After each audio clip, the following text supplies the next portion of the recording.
आशा करता हूँ आप सब बहुत अच्छे होंगे। मेरा नाम है सिद्धांत अग्निहोत्री। स्टडी ग्लोस पे आपका बहुत बहुत स्वागत है। ये टाइम्स ऑफ इंडिया का अच्छा आर्टिकल है, तो मैं आपको बताऊंगा इसमें मुस्लिम दुनिया और पूरी दुनिया क्यों चुप है। चलिए बात करते हैं, भारत की भी बात होगी इसमें। हालांकि मैं कुछ चीज़ों पे ऑथर से हसन सुरूर ने लिखा है, बट कुछ चीज़ों पे मैं बहुत ज़्यादा एग्री नहीं करता हूँ, तो बात करेंगे। तो कंबाइंड एनसीईआरटी का ये शानदार कोर्स आप अवेल कर सकते हैं। मात्र 2000 रुपये का कोर्स है। डिस्क्रिप्शन और कमेंट बॉक्स में लिंक दिया है। तो सबसे पहली चीज़ जो हमको समझनी है कि देखिए, डोनाल्ड ट्रंप ने, भाई उनका जो पर्सनल ईगो है ना, वो बहुत बड़ा है। ईगोइस्ट आदमी है। यहाँ डेंजरस अनप्रेडिक्टेबिलिटी है अगर हम अमेरिकन फॉरेन पॉलिसी की बात करते हैं। और ये सब बता रहे हैं कि आज एक घंटे के अंदर अंदर आपके डिसीजन बदल रहे हैं, तो आप अमेरिका पे बिल्कुल भी ट्रस्ट नहीं कर सकते। बस इनको नोबेल पीस प्राइज चाहिए, पर्सनल ईगो इनका जो है वो सेटिस्फाइड रहे। लेकिन दोस्तों, सबसे बड़ी बात क्या है ना, कि दुनिया का जो म्यूटेड रिस्पॉन्स है, दुनिया चुप है, बिल्कुल चुप है। और जो नहीं है वो या तो अमेरिका का सपोर्ट कर रहे हैं या इसराइल का सपोर्ट कर रहे हैं, इंक्लूडिंग इंडिया, या फिर वो न्यूट्रल हैं। अब दोस्तों, सबसे बड़ी बात मुस्लिम दुनिया की है, मुस्लिम वर्ल्ड की है, ठीक है ना। United nation, Muslim world and India. India की क्यों बात आई है? क्योंकि भाई दुनिया की दूसरी सबसे बड़ी पॉपुलेशन, भाई 20 करोड़ मुस्लिम भारत में भी रहते हैं, लेकिन सब शांत हैं। क्यों शांत हैं? चलिए एक एक करके देखते हैं। तो सबसे पहले तो मुस्लिम वर्ल्ड की बात करें। भाई हिपोक्रेसी की भी सीमा होती है, आप सीख सकते हो बहुत सारे इन लोगों से। Powerless, divided and co-opted. एक एक पॉइंट पे बात करते हैं कि यहां पे ऑथर कहते हैं कि जैसे सऊदी अरेबिया है, यूएई है, सब चुप, फिंगर ऑन योर लिप्स। पहले होता था ना, put your finger on your lip, छोटे पे, तो वही हो गया है, कोई कुछ भी नहीं बोल रहा है। इब्राहिम एकॉर्ड साइन कर लिए हैं इन्होंने, तो इसराइल से ही दोस्ती कर ली है। बल्कि ऐतिहासिक तौर पे तो भैया ये सब इसराइल के साथ दुश्मनी है इनकी। लेकिन एवरीथिंग, वो जब पैसा सामने आता है ना, तो किसी को फर्क नहीं पड़ता। आज ईरान बहुत लंबे समय तक लड़ सकता था दोस्तों, क्योंकि उसके पीछे चाइना था। लेकिन अब गाजा के पीछे तो कोई चाइना है नहीं। अब गाजा में तो भाई आप सब कुछ आपको अकेले देखना है। हालात बहुत खराब है वहां पे, ना खाना है, ना पानी है, भुखमरी के जैसे हालात हैं। और मुस्लिम वर्ल्ड, सऊदी, यूएई, इन सब के पास इतना पैसा है, इतना इनके पास पावर है, स्ट्रैटेजिक पावर नहीं है। पावर अमेरिका के पास है। तो भाई एक चीज, इस युद्ध ने क्या, पूरी दुनिया की आपको ताकत बढ़ानी पड़ेगी। ये दुनिया ताकतवर की ही जो है। आप देखिए ना गाजा का क्या हाल हुआ है। हमास ने गाजा को यूज किया, हमास ने वहां के लोगों को उनके अपने, और आज उसको उसका दंश देखना पड़ रहा है। तो जब तक आपके पास ताकत नहीं आएगी ना, कोई आपकी नहीं सुनेगा।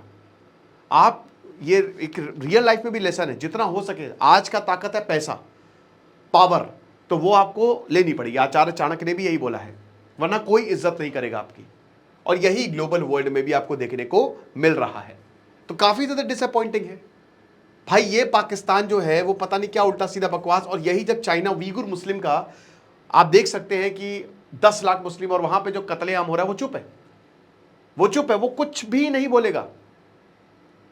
गल्फ कंट्रीज जो हैं, कोई कुछ नहीं बोल रहा। इनफैक्ट वो तो भैया ईरान को ही, अब जाहिर सी बात है, एक पावर स्ट्रगल है।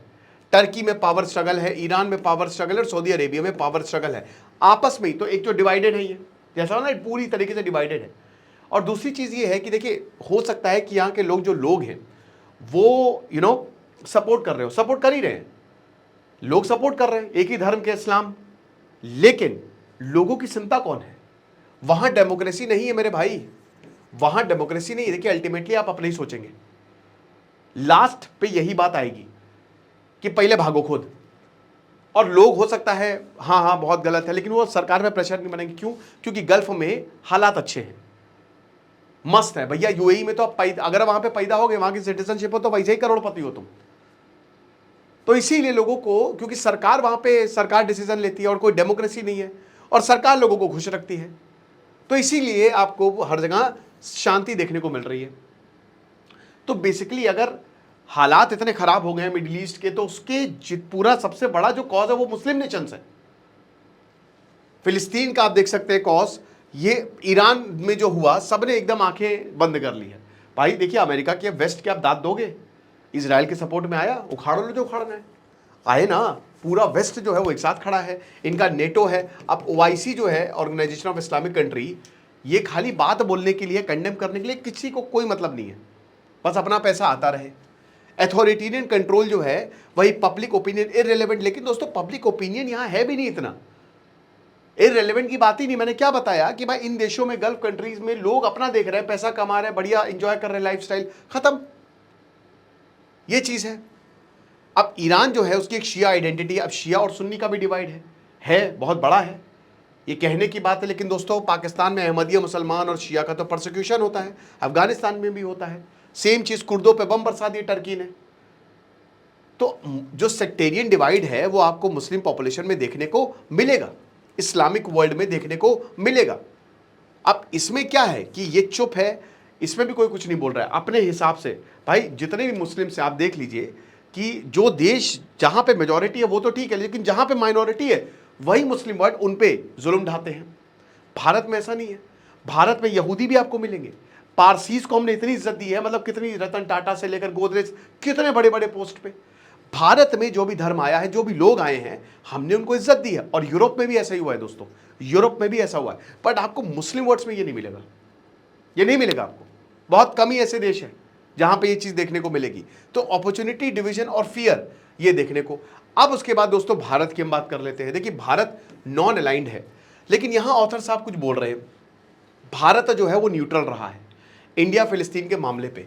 तो भाई ये हमने सबसे अच्छी चीज की है, ईरान पे हम न्यूट्रल रहे हैं, फिलिस्तीन पे हम, क्योंकि भैया हम तो फिलिस्तीन, जो हमारी पॉलिसी थी कि हम 2 स्टेट सोल्यूशन को मानते हैं, हमने वही किया। भी हम इसराइल के करीब आए हैं, लेकिन हमने अपनी जो पॉलिसी है उससे छोड़ा नहीं है।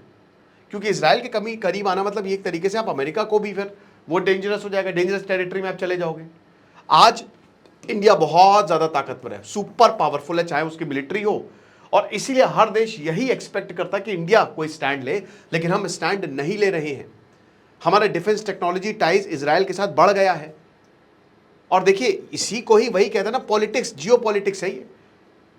पॉलिटिक्स जियो पॉलिटिक्स, हर जगह पॉलिटिक्स होती है, घर में भी पॉलिटिक्स होती है।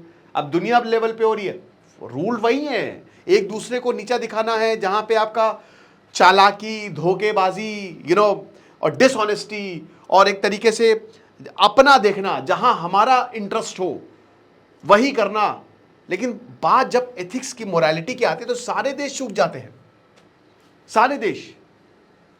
तो क्रूड ऑयल हम ईरान से खरीदते हैं, लेकिन अभी नहीं खरीद रहे, 5-6 साल से बंद है हमारा। इस समय खाली चाबहार का है। लेकिन दोस्तों कल्चरल टाइज बहुत, मैंने बताया कि जो भी भारत में भी भाई पारसीज हैं, और कल्चरल टाइज है ईरान से ना, ऐतिहासिक संबंध है। मेसोपोटामियन सिविलाइजेशन के साथ साथ चलिए, इंडस वैली सिविलाइजेशन, हाथ में हाथ पकड़ के, ये चीज है। एक आपको मैं फैक्ट बताऊं, अरब नेशंस तो भैया भारत का पार्ट होते होते रह गए। अरब नेशंस भारत का पार्ट थे। एडेन से लेकर पूरा आज जो मॉडर्न यमन है, उनको इंडियन पासपोर्ट दिए जाते थे इलीगली, इररिस्पेक्टिव एक्ट आया था 1889 में।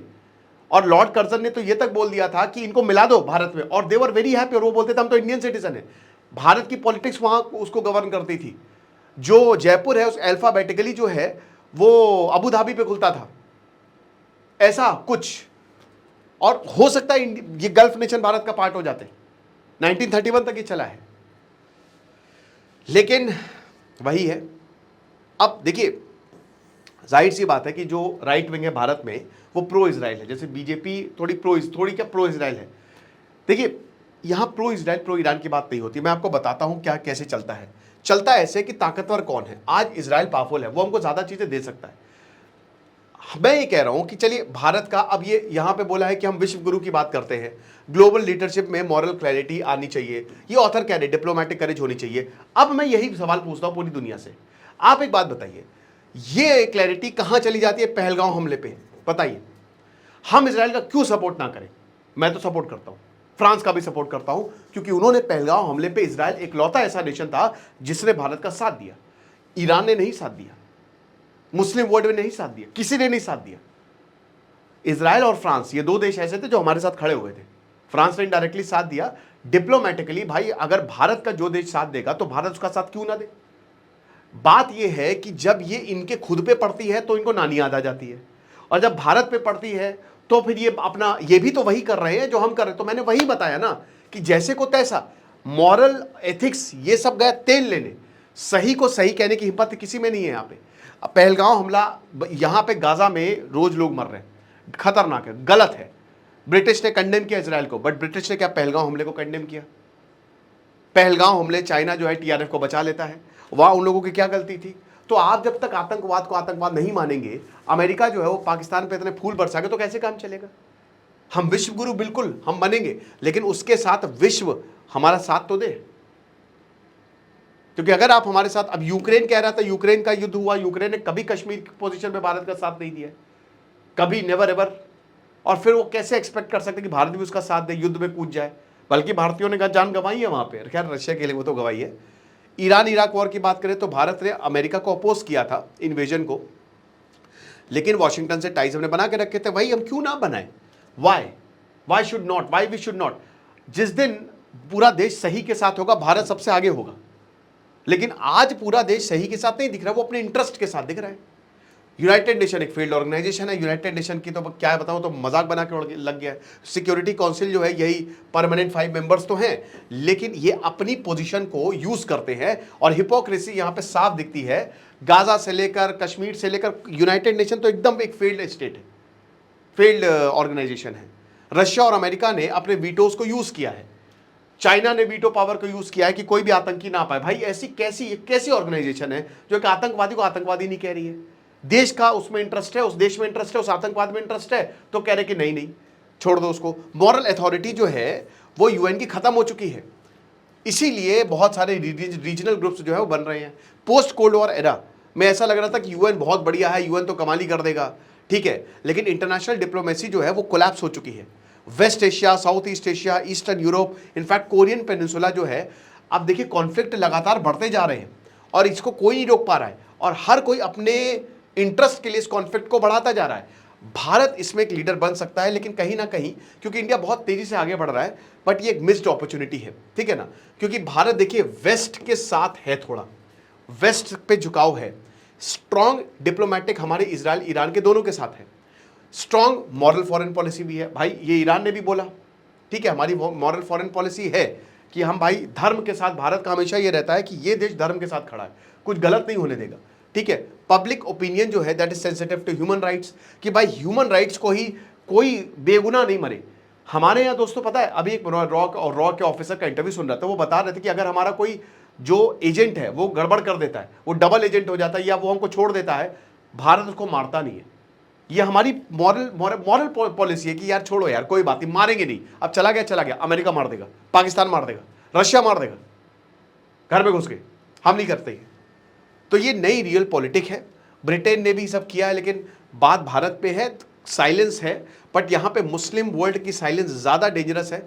भारत का कहीं ना कहीं स्ट्रैटेजिक मिस जजमेंट यहाँ पे बोला गया, बट मैं इसको स्ट्रैटेजिक मिस जजमेंट नहीं मानता। I agree to disagree, okay. बाकी आप एनसीईआरटी कूपन कोड लगा के हमारा एनसीईआरटी का कोर्स अवेल कर सकते हैं। आपको क्या लगता है मुझे कमेंट बॉक्स में जरूर बताइएगा। खुश रहिए, पढ़ते रहिए। दिस इज सिद्धांत अग्निहोत्री साइनिंग ऑफ।